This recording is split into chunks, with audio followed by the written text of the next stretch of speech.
কেন প্রশাসন জবাব চায়, প্রশাসন জবাব চায়, গুলি কেন প্রশাসন জবাব চায়, প্রশাসন জবাব চায়, গুলি কেন গুলি কেন প্রশাসন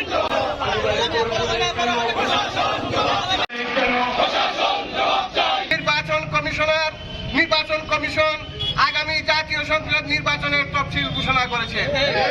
এই তফসিল ঘোষণার পরে গতকালকেই দেখা যায় ঢাকা ৮ আসনের স্বতন্ত্র প্রার্থী এবং ইনকিলাব মঞ্চের সমন্বয়ক উসমান হাদিকে জুম্মার নামাজের পরে তাকে কাছ থেকে গুলি করে নির্মমভাবে গুলি করে তাকে আহত করা হয়েছে। আমরা এর তীব্র নিন্দা জানাই।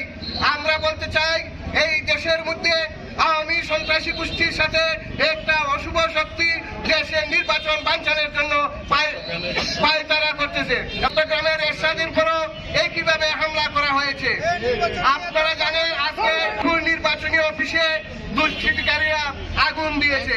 আমরা প্রশাসনের কাছে বলতে চাই, যারা এই অশুভ চক্রের সাথে জড়িত আছে, যারা গুলা পানিতে মাছ শিকার করার চেষ্টা করতেছে, যারা নির্বাচন বানচাল করার জন্য মাঠ উঠে পড়ে লেগেছে, আমরা সবাই তাদেরকে প্রতিহত করবো ইনশাল্লাহ।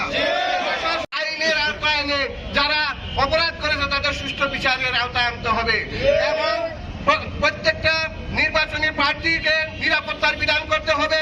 প্রতিটি নির্বাচনী অফিসে আইন শৃঙ্খলা বাহিনীর জোরদার করে রাখতে হবে, যাতে নির্বাচন বানচাল করার কোনো সুযোগ কেউ পায় না। গতকালকে হাদি ভাইয়ের উপর অন্যায়ভাবে গুলি বর্ষণ করা হয়েছে। বাংলাদেশে একটি অসগুলি থানার বস পড়েছে। আমরা সবাই সতর্ক থাকতে হবে, সজাগ থাকতে হবে।